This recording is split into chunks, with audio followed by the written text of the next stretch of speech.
Ladies and gentlemen, welcome to a special discussion. We're going to be framing sales, retention, and marketing just now across this post-COVID world. I appreciate many things are fluctuating, many things are quite fluid at the moment, depending upon what market, what demographic, what time you're in. The market is currently changing so quickly, but we're going to be discussing this with three experts in the field. And what are three heavyweights from the marketplace we have? First of all, I'd like to welcome up Colin Grant, the co-founder and CEO of Pure Group. Pure have got an incredible footprint of luxury facilities and premium clubs across Singapore, Hong Kong, and now China. They really are one of the preeminent lifestyle brands in Asia, and it's great to have Colin with us. The second of our musketeers is Dane Fort, CEO of Fitness and Lifestyle Group's Vietnam business. Dane is one of the first pioneers in the Vietnamese industry, and he really has championed and blossomed the sector there over the past decade. His company, Centurion, was bought, and California and Centurion was bought by Fitness and Lifestyle Group, and he now heads up the Vietnam operations. And what an operation it is with so much potential. Last but not least is Ahmar Azam, the CEO of TriFit, the newest emerging player in the Pakistan marketplace. Ahmar was part of a leadership team that IPO'd the Lijam group in Saudi Arabia, and he's taken his expertise into Pakistan to now grow an incredible brand in what is an emerging fitness and wellness marketplace. Gents, great for you to be here. Thank you so much for joining us. Let me start, Colin, with yourself. You've got clubs open and closing across the region, but as we're coming out of this step by step, you're obviously looking at consumer trends, consumer behaviors. What are you seeing perhaps that is both positive and negative, and how are these behaviors influencing how you manage your business currently? Yeah, thanks, Ross, and appreciate the opportunity to share, as always. Thank you. It's a tough question because we're in, as you said, we're in a number of markets. We're in Singapore, Hong Kong, and then we have clubs in Shanghai and Beijing. And each market, the pandemic has had a different shape. And so the recovery has had a different shape. And so what, for instance, I'll give you an example. Shanghai, Beijing, our clubs were the first to close January last year, first to reopen May last year. So we've been open since May last year. And things are pretty much back to normal in terms of we've had no restrictions for well over a year, probably a year and a half. So check-ins are well above pre-COVID. Sales are, we just put up our pricing this month, second time since we reopened last year. So hopefully that's a leading indicator that bodes very well for not just us, but the industry. Hong Kong, we had 3 closures. Our last one, so we were closed for 6 months, a total of 6 months, 3 2-month periods. But the market here, our borders are closed. We've had no local cases, but we've had restrictions. And so in the yoga studio, some classes are mask on, some are mask off, depending if you're vaccinated or not. In Hong Kong, what we're trying to do is, again, to adapt. The market changes, like you said in the opening, very quickly. And so we've been very nimble in Hong Kong. We've tried a number of new things that we didn't do in the past. For instance, we used to have, 12-month commitment. It's now down to 3 months because people aren't sure about their level of commitment. That's probably the one thing we've done on the membership side. Really tried to offer a couple of other different membership packages that we didn't in the past to allow people to maybe be more flexible, to opt out, to opt in, to have limited usage. So we've done that. What we're also doing, we're trying to capture a lot more data around why people are terminating. And we've got a lot of kind of terminated members over the last couple of years that we're going to go back to and ask, listen, the clubs are safe. We talk a lot about the safety measures we have, whether it's the air purifiers, sanitizer, vaccination records, and so on and so forth. So we're trying to be a bit more nimble, and we're trying to use data to kind of get members back in the club. Singapore is similar-ish. Perhaps we're a bit more nimble because it's changing a bit more frequently there, perhaps. I mean, you know better than me, right? But the government there has got a clear path to, live with COVID, and they're holding firm at the moment. But again, we're under some restrictions there. So what we are doing there is being a lot more flexible with our memberships, being a lot more accommodating and having different packages on, say, limited access memberships that we didn't do in the past. And again, using data to really try and tailor the membership for different people. I hope that answers the question. But it's kind of 3 markets, different stages, and different requirements. Thanks, Colin. We'll definitely dig a little bit deeper into flexible memberships and also data later on. So thanks for that. Dane, let me bring you in just now. Obviously in Vietnam, the market was closed for quite some time. It's reopened and you've gone through this process for the past couple of months. Great to see things at last reopen again. Can you share your journey and a little bit more about what behaviors you're seeing in your customers in the last couple of months and even in the last couple of days? Sure. I have to put a disclaimer first. I'm known to be the eternal optimist, so I hope we have a realist on this panel, as my team always tells me. But we've had a little bit of that power of anticipation as we went through that first 3-month lockdown last year, and the subsequent 3 months and even 6 months before the next wave of COVID, were the most successful months in the history of our company. So we definitely saw that pent up demand and that reprioritizing of health and wellness and fitness in the minds of the consumer. And that definitely helped us tremendously because we had tons of people coming in. And speaking on that, it was around, similar to the number we spoke about in the last Fit Summit call, around 40% of the new joiners had never joined a gym before. So we're just tapping into a whole new market. And those looky-loos that were kind of coming in, checking out the gyms a few hundred times, but never joining, they were actually making the decision saying, now is the time to put my health number one in my life. So we've definitely seen that. But the biggest learnings that we've seen or that we've felt is people are not really worried about the aesthetics of their body as much as they were in the past. When you're running these digital programs or even offline promotions for six packs or summer body or something like that, it doesn't work anymore. The Vietnamese specifically, they're obsessed with mental health. They're really into nutrition. Child obesity right now has doubled in the last 10 years in Vietnam, and sleep. Those are the big 3. How can I sleep better? I think, what is it? Over 60% of the population gets less than 7 hours. That's worst. I was going to say best in Asia, but it's actually worst in Asia. And the Vietnam Psychotherapy Association says 45.1% of the population is suffering from anxiety and fatigue. So 40% need mental health consultations and they have nowhere to get it. They have no information. And what we do offers a big part, or I would rather a solution for those mental health issues, nutrition, and sleep issues. So when we go online, we talk about that. We talk about what's relevant, what people are searching for. How can I sleep better? How can I eat better? What can I do for my anxiety issues or fatigue issues?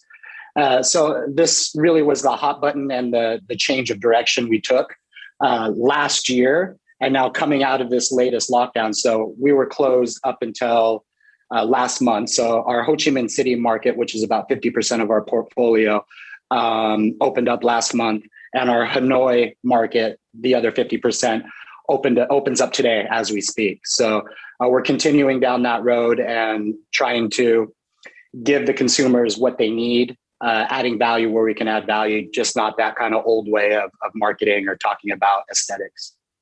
Thanks, Dane. Look, really good points. And let's come back onto that, this aspect of how we're selling wellness and lifestyle to the member going forward.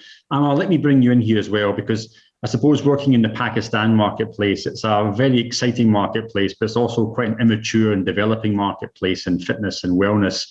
When it comes to trying to understand the consumer trends, what are you seeing in terms of what the consumer is demanding from the fitness and wellness industry in Pakistan? Thank you.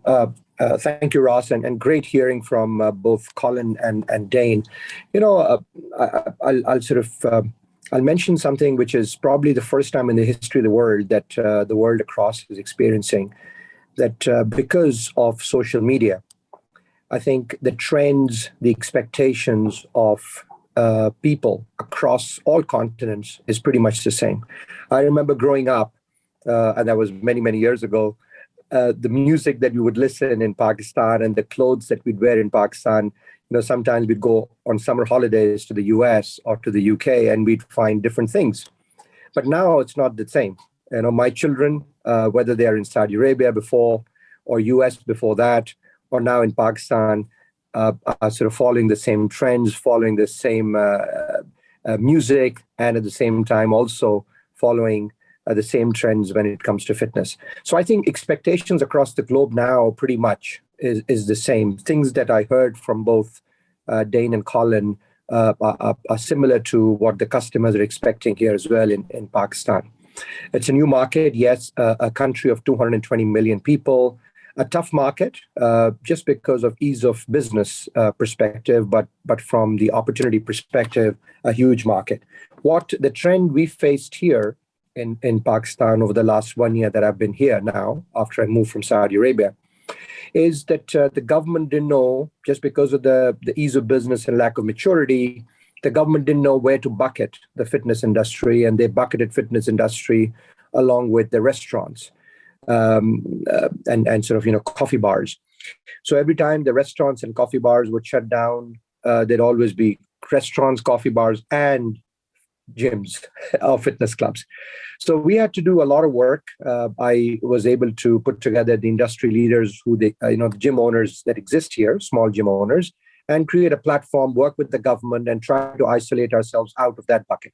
As a result, now, last few months, we've been able to keep the gyms open. So in Pakistan now, gyms are open, fitness clubs are open, of course, for vaccinated members only. The enforcement from the government is not that strong, and that's the reason perhaps why the government uses the card of shutting things down rather quickly. But ironically, or pleasant, good situation to be in, Pakistan actually has somehow fought out of Corona quite positively. In a country of 220 million people, just yesterday, only 5 people passed away due to Corona in a country where more than 100 people die due to traffic accidents every day. So this is a positive. People see it as a positive. So I think in terms of where we are focusing on all the things that was mentioned before. I, as an operator, in my past life as well, and with Leejam, first as a CFO, then as a CEO of the company, I have always firmly believed in building a tribe, providing that extra that people don't get when they are not training, at home. So the tribe feel being part of being part of a larger group, they can only get it to the club. So we focus a lot more on that through our activities, through our classes, through a member lounge, and so on and so forth. So we've created multiple activities within the clubs to make sure that members get what they can get at home. Hence, the turnout is positive.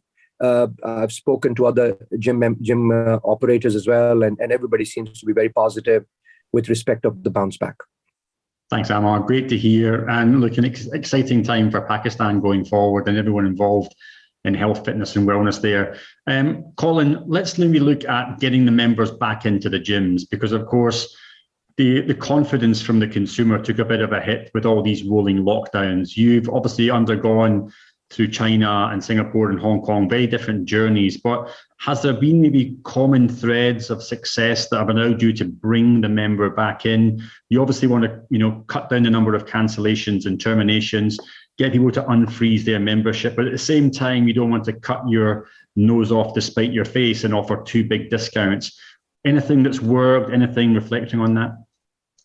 Yeah, I think there's only so much we can control. This is a very emotional time for people. So if they're making emotional decisions, that's a bit challenging when the environment's like that. But one thing we're trying to do, I'd say, first and foremost, is to build people's confidence in coming out and exercising. They know it's the right thing to do, but if they've been, at home or haven't been exercising or changing their daily routines because of COVID, they're scared, they're wearing a mask, or they have in Hong Kong a mandate, you've got to wear a mask in public. That has some issues that creates, maybe it's a phobia towards coming out. So it's about, I think I've said this before, timing and tone. Yeah. What do we say? When do we say? And to which market?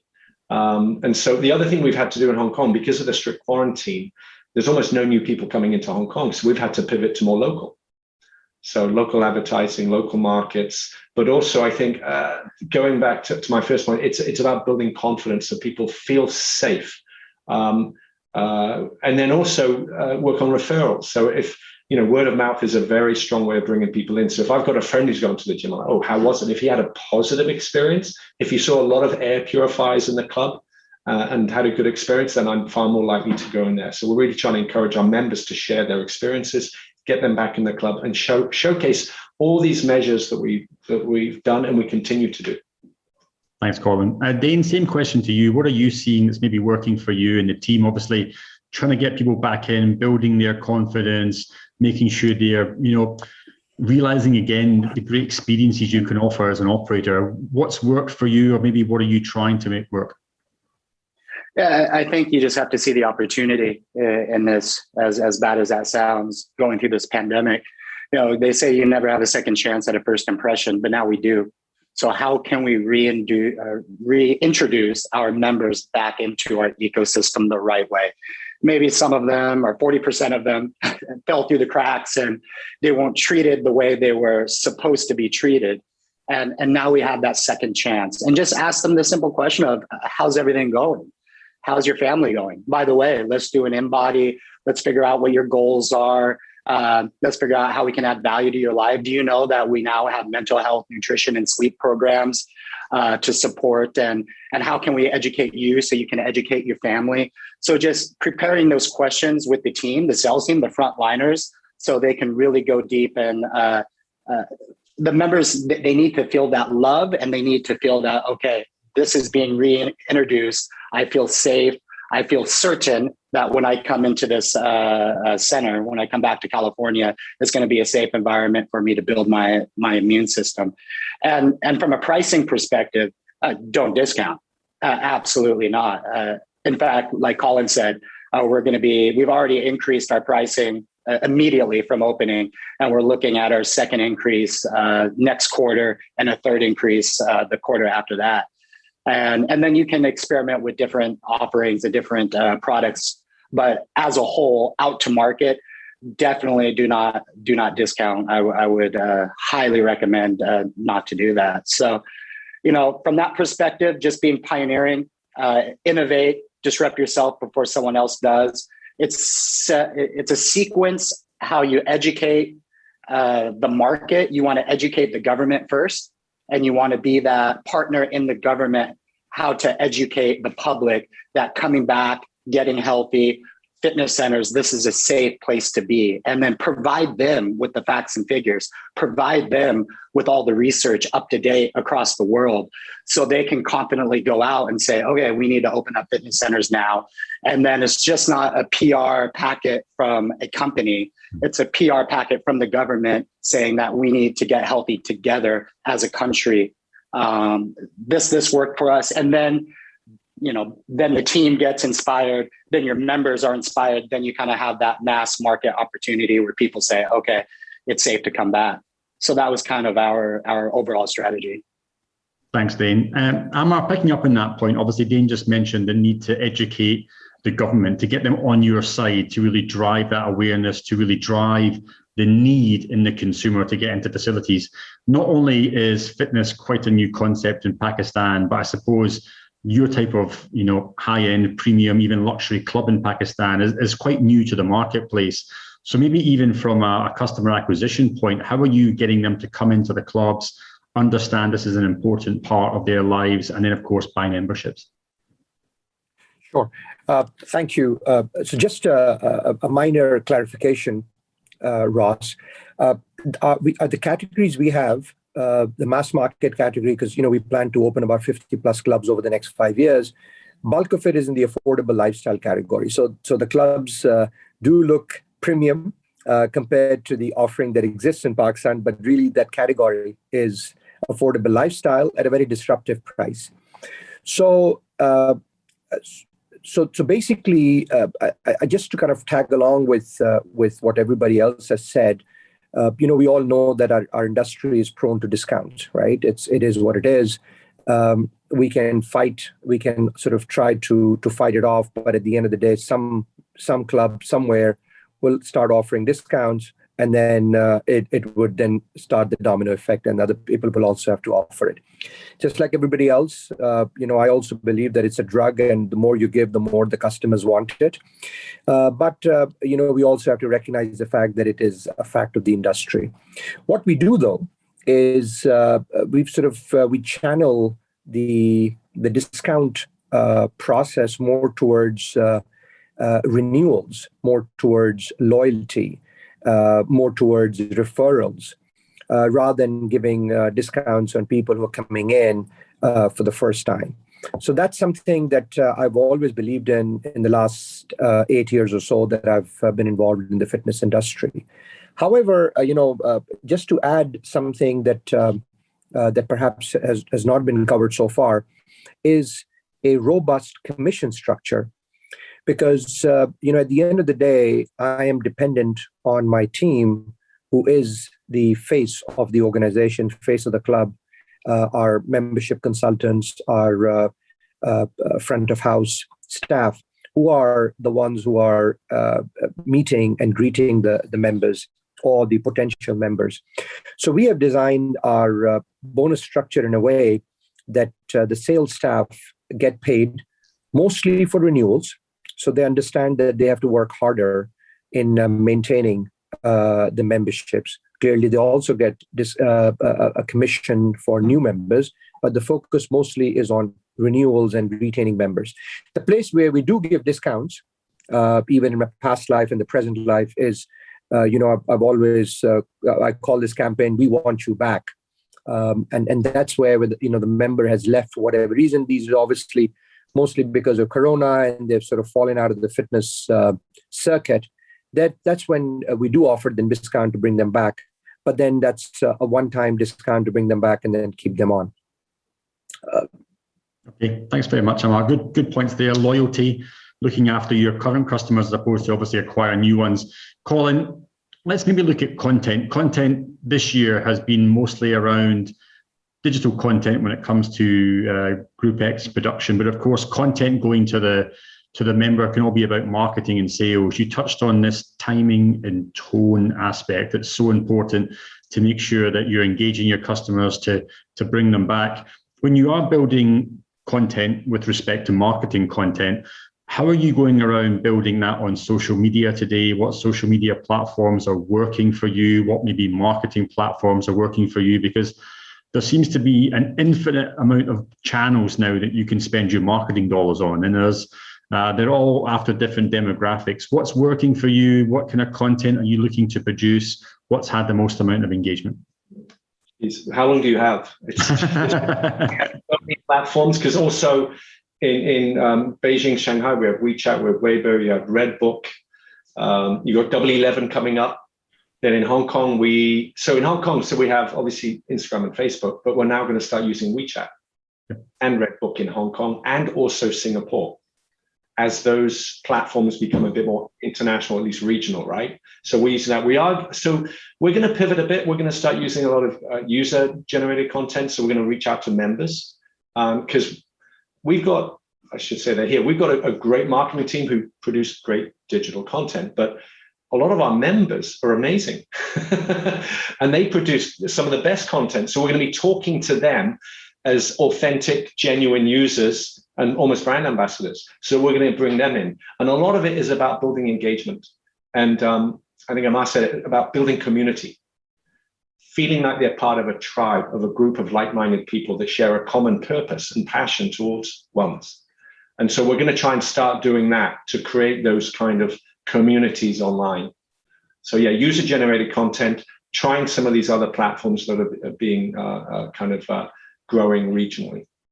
Thanks, Colin. Let me just ask you a little dovetail question to that. Do you think in today's, or maybe tomorrow's marketplace, do you think you're going to have to allocate a higher amount of marketing spend and cost of acquisition per customer to get them back into the gym? I mean, what are your expectations on marketing spend itself going forward?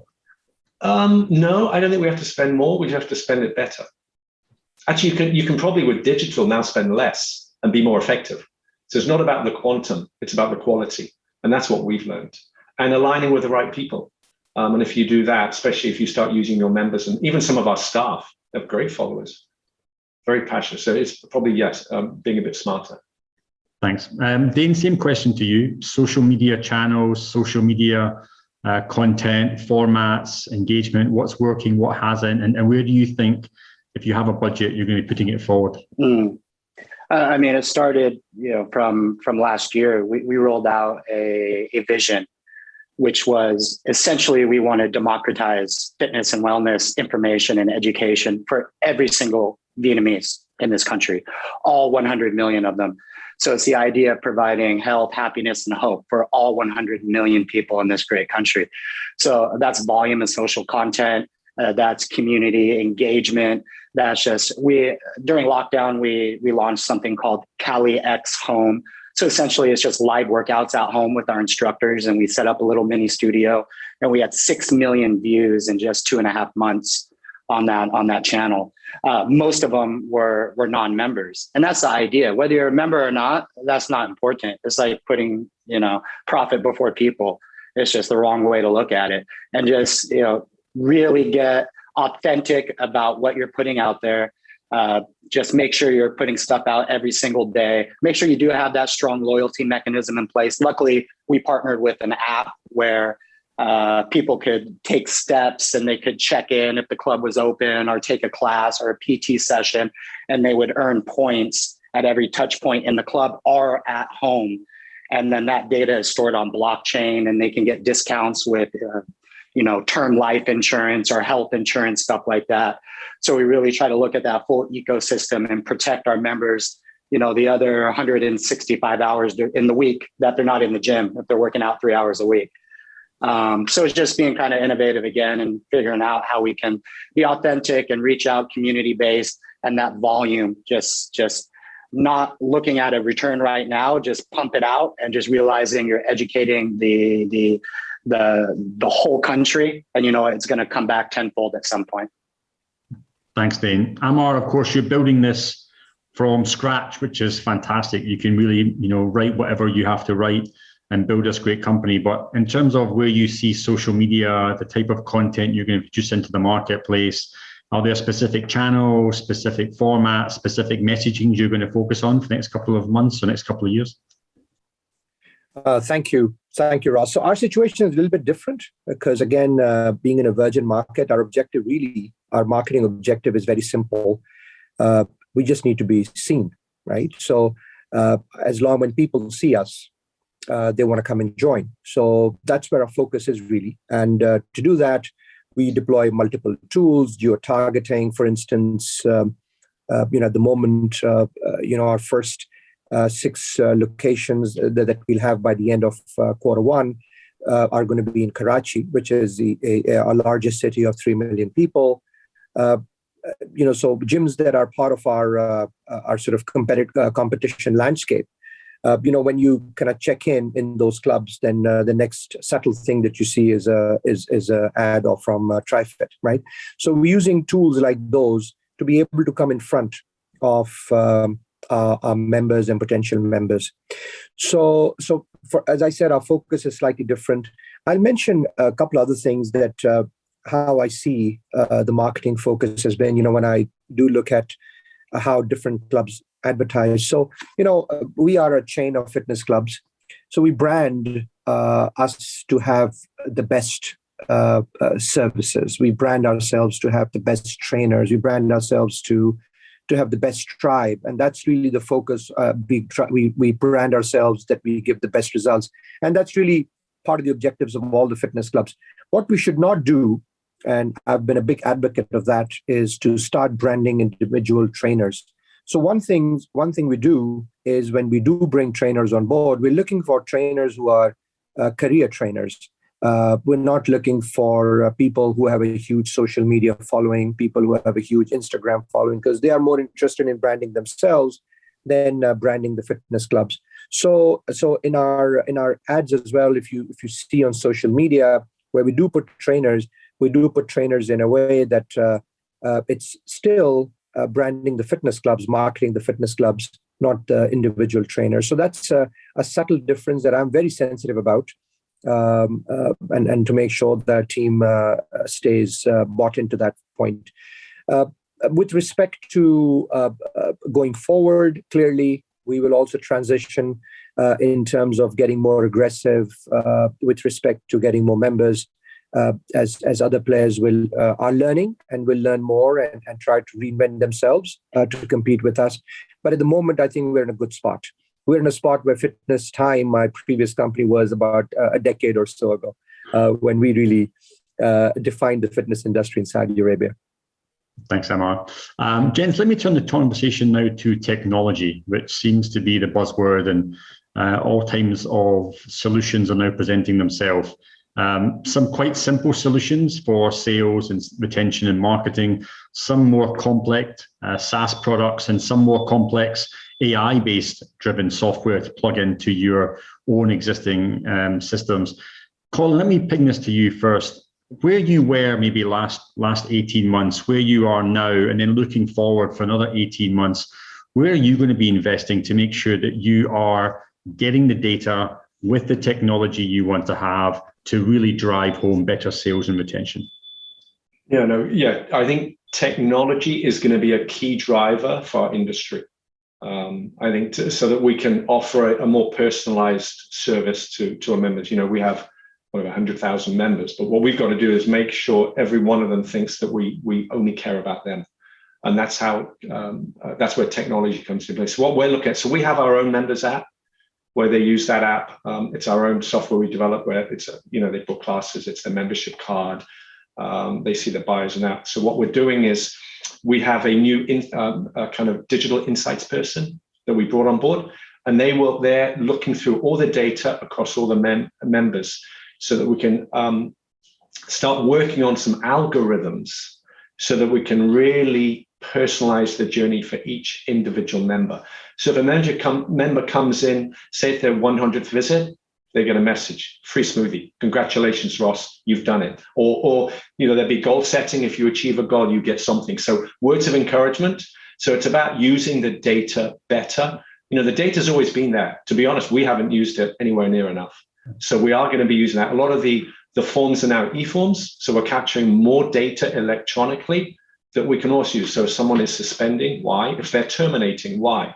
But also when they sign up and join us, what are their objectives? What are their fitness goals? And how can we use that data to make sure they're getting the best experience so they get the most out of coming to our facilities and exercising or doing yoga? So I think there's definitely a lot we can do. And this has accelerated this process down, the path of using more technology. We're in a great industry that we have a lot of data. A lot of businesses don't. And I know we don't use it anywhere near enough, but that will change, definitely. Dane, what are your thoughts, obviously, on data and technology? You have your systems. Are you looking to invest to make them stronger? What are your plans on how you build that out as you continue your inevitable expansion in the years to come? Yeah, Colin hit the nail on the head with that, the personalization and truly understanding the member journey. And then how do you individualize that? And we do have the tools now, and we definitely will have more tools at our disposal in the years to come. And being part of a larger group like Fitness and Lifestyle, they're investing. There was actually a IT magazine piece that just came out today speaking about fitness and lifestyle groups, kind of innovation in the IT field, utilizing AI, CRM automation, drip sequences, chat bots, geolocating, understanding if a member is canceling and we know that they bought a house somewhere else and there's a gym in that location. How can we move the membership over there before they cancel, or kind of resell them or upsell them, renew them in that way? So we're lucky working with someone like Greg. He's a thought leader in that, definitely. Locally, we spend a lot of time with our we call it our Live Well app. And it's this idea of kind of encouraging positive behaviors. If you move more, you earn more. And then what does that mean? If I was 10 years ago and I was 30% body fat and I never ran a marathon in my life, I paid the same life insurance premium as I do now, maybe a little bit more, where I'm 9% body fat, I ran 25 marathons. It's the same price. Why is that? So how can we utilize that data? Like Colin says, there's no one that has this kind of rich data about health and wellness, and we talk about the health and wellness revolution, we have all the data for the health and wellness revolution and give extra benefits to the members in form of insurance or health insurance or things like that. And again, how can we positively reinforce that positive behavior, such as, going exercising indoor, outdoor, or whatever it might be. So that's been our focus. And then plugging into that larger group with fitness and lifestyle global has definitely put us at another level. Thanks, Dane. Ahmar, you're, again, maybe at an advantage here because you're starting the business, obviously, from ground zero. You don't have the legacy systems that some people might have to adapt to and work with. When you're looking at potentially the tech stack, the technology you'll be basing your business on, have you made decisions? Are you making decisions around what's most important to you in terms of CRM, what data points you're looking to try and get, what type of things you're looking to try and analyze? Thank you, Ross. And you're absolutely right. We had the benefit of COVID, to be honest, because our launch got delayed by best part of the year because as we were starting, we hadn't signed the first lease at the time. So we had the benefit of learning from how the industry was transforming or the learnings that we got from the other players and, keeping in mind the experiences from the past. You're absolutely right. We have made a very heavy investment on technology from everything. So we have our own club management system, a very robust club management system. We have a very robust online app as well. So our club management system is called My TriFit. The online training app, fitness training app, is called TriFit Move. And then, of course, we also have My Zone and so on and so forth. So again, just to kind of clarify, we did not make an investment in terms of creating our own apps. But what I did, first few months of the pandemic, is to basically go around all over the world, meeting, when I say not physically, but online, identifying and meeting and evaluating the different players. So what we've done really is white labeled the products. So these two products are not created by us, but are white labeled. But behind, we have some of the best products available out there in the market. So things like what was mentioned by the other esteemed panelists, we have all those functionalities already in terms of loyalty, in terms of the free smoothie, when you've done sort of 8 visits, if you've not, and these are all automated. If you've missed in the first month, if you've missed first week, if you did not come to the club, there'll be an email that'll go through, and then there'll be a message that'll come to the front of house, a message to follow up with a phone call in case the member doesn't show up. So all of that is integrated. If there is somebody's birthday coming up, at the club management system, when people access the club, the message pops up on the screen, so the front of house can actually meet and greet and do some type of recognition that it's somebody's birthday or wedding anniversary or so on and so forth. So all of this we have are the apps that we've used or we're using have those options available. So yes, I do agree that going forward, technology is king, and unfortunately, traditionally, the fitness operators are not tech savvy. We have relied more on the conventional ways of selling and retaining members, where the conventional ideas would always be relevant. But the way to execute those, we have to rely on technology. It's so much faster, so much quicker to achieve the same results. But the last and most important thing, we can have the best of the best technology in place. But I think the two most important things three most important things that we must remember as operators. One is people come to the fitness clubs for hundreds of reasons, but they only stay back because either they're getting results or there is a hope that they will get results. So we need to be very good in being that dream seller, and also at the same time providing those results to our number. Second is the tribe part, and I think we've talked a lot about it, but I'll just mention the word tribe, to build our own tribe so people feel the sense of belonging. Last but not least is a robust, I'm a finance person, so I understand numbers, and I do believe that money is what makes the world go round. So the bonus and the commission structure needs to be so robust and so well thought out that everybody who is a player is compensated in their role in either retaining the existing members or getting new members. So in our case, Ross, and I think you and I have talked about this in the past as well, that in our case, when clubs hit targets, even the cleaners in our club get paid bonus and commission. And the reason is that I want my cleaners, when they're cleaning, I want them to clean with that passion that when they clean properly, the members will stay back in the club. And when they stay back, they will get extra commission. So that extra passion needs to be, so everybody in the club needs to be engaged and needs to be, walking to the same tune that we are there to service our customers and make their experience better. Thanks, Ahmar. Look, great points. And I suppose maybe a lesson that's quite obvious from the hospitality industry, and that will tie us in quite nicely to our last question, gents, because we've all had time through this pandemic to talk to people that perhaps are not in the fitness world. They've been in the restaurant world, they've been in the consumer world, the hospitality world. There are definitely lessons that we can learn as an industry and take forward. I know one of my friends is a franchisee here in Singapore of a hit franchise. I won't say which one, but it begins with F. He went and got a CRM system that did automated marketing emails. And he, as an operator, he was struggling to try and understand how he could get those members that were falling off the cliff a little bit invisible. He did the automated messaging and got 10% sales from members that were missing one small little piece of the pie.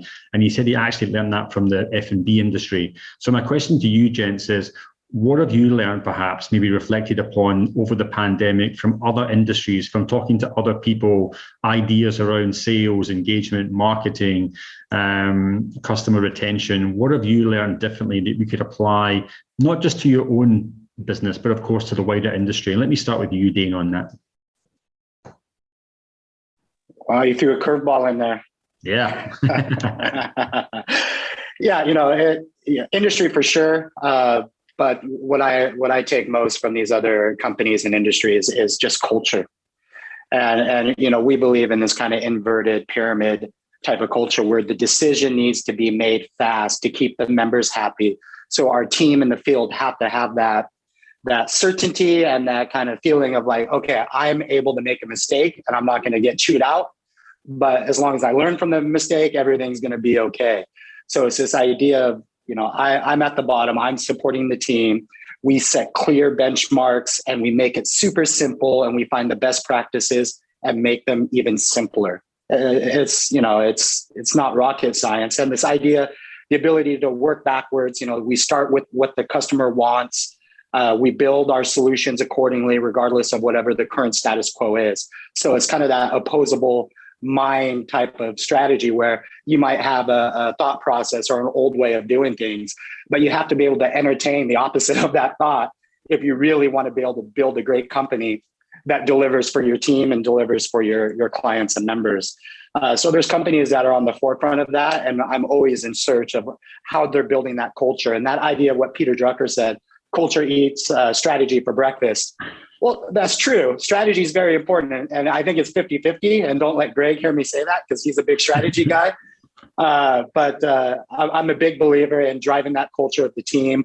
But you have to make sure that there's an extreme sense of ownership from the top, meaning the cleaners and the receptionists. That's the top of the organization, down to the bottom, which is our executive team. And nothing is more important than our team, because they're the ones who are solving problems every day. And we give them that power, we empower them, and we give them that support and that training. And you'll have a company that, I think our churn in the last 18 months is under 1% in terms of members, next to nothing. And we were just anointed the best place to work in Vietnam, beating out Coca-Cola, P&G. So we're very proud of that. It's been 3 years in the making, but it was a formula that we put in place, and we're a big believer in that idea of building that culture and empowering our team to make the decisions. Yeah, look, congratulations, Dane. I saw the Newswire, best company to work for in Vietnam. That is incredible accolade. So well done to you and the team, pal. And we're going to do another curveball. I'm going to come to Ahmar next. What other industries can we look at? I know there's a term going around the marketplace called frictionless convenience, trying to build companies that offer frictionless convenience. And these are the kind of companies that people are now looking to try and work with as you try and smooth out that member journey, just as Dane said. But Ahmar, what are your thoughts on what we could do better from looking at other industries? Great question. My biggest inspiration has always been in the hospitality industry. As a matter of fact, even right now, I'm sitting in a hotel in Dubai. I was here speaking at the Dubai Active conference that just took place a few days ago. And it was a great learning experience. But anyway, the hospitality industry is quite interesting, badly hit through COVID. And again, in a very, very competitive landscape. So I've been traveling, especially to the Middle East, quite a bit for business over the last few months, even through the COVID period. And I have had sort of, my nose is so used to having the COVID test that if I don't, then it feels left, I have a withdrawal symptom. But anyway, so the hospitality industry is quite interesting. I'm staying, as I said, at a hotel. So, what the show and tell is so important. And that's a great message that we can all learn from the hospitality industry. For instance, the moment you walk in, of course, everybody's wearing a mask, and that's quite synonymous and happens everywhere. But, at the door, when you're entering the room, there's the big sticker, which you almost like a seal that the moment you put the key card and you enter, the seal breaks, gives you a show and tell comfort that somebody's been through it and sanitized. Then you enter the bathroom and then you see various stickers on the toilet seat and on the sink and so on and so forth. Things are in a plastic wrap. So they've done, I think there's a lot to be learned from that, giving a clear message to our members that, yes, somebody's thinking about the hygiene and somebody's thinking about the fact that we are in the era of pandemic. This is the same lesson that we've learned. For instance, we pump about 60% fresh air into our fitness clubs through the ducting system. So we don't have air purifiers per se, standing units, but we have that. So what we've done is that we've done, LED lights on those ducts. And then the messaging that we are pumping 60% fresh air, and it's almost like being outdoors. So these little subtle messages, make a difference. I think show and tell is such a big thing that we all need to do. I think we do, but having it at the forefront, I think it's extremely important. So I personally think the hospitality industry is at the forefront through which we can learn and duplicate and get a lot of ideas from. Thanks, Ahmar. Closing thoughts, Colin, to yourself? Yeah, thanks, Ross. Good question. I've been speaking to people over the last year in hospitality and F&B, and the common initiatives that they're doing, getting a lot of success, is communication. Far more communication with their clients, both current and past. And I think that's what we've tried to do, because a lot of people, I think all of us included, we've been in front of screens for extended periods of time. But to get in front of a real person, especially when you turn up at the club and you talk to them on a happy face, without a mask maybe, smiling, talking, making sure that we want the members to know that we care about them, and just the simple questions. It's almost back to basics. Re-engage with people, talk to them, reach out to them, listen to them. And I think that's something that we've done, and it's worked, and people have been really happy. We've received emails where someone says, listen, I went into the club and your receptionist or your cleaner came and chatted with me. They were so caring. It doesn't cost anything. Very simple, actually. So you've got both high tech and low tech. Low tech works as well. Yeah, I think that's a great message to end it on, Colin. We are a people business, a customer service business, and we have to make that impression, not just online now, but of course back face to face, and with positivity and with empathy. And of course, if we can do that with a slice that we actually care, we genuinely care, I think we're up to a really good chance for our industry to do such incredible things. Ladies and gentlemen, that wraps up our session. Lots of good nuggets there. And my thanks to Dane, to Colin, and to Ahmar for all their thoughts. They really, truly have fantastic businesses in the countries they operate. So good to see them now coming back and building not just fitness businesses, but wellness businesses, lifestyle businesses, full of holistic services. It really is an incredible time. Colin, Dane, Ahmar, gents, thank you very much. Ladies and gentlemen, on to the next session. Take care.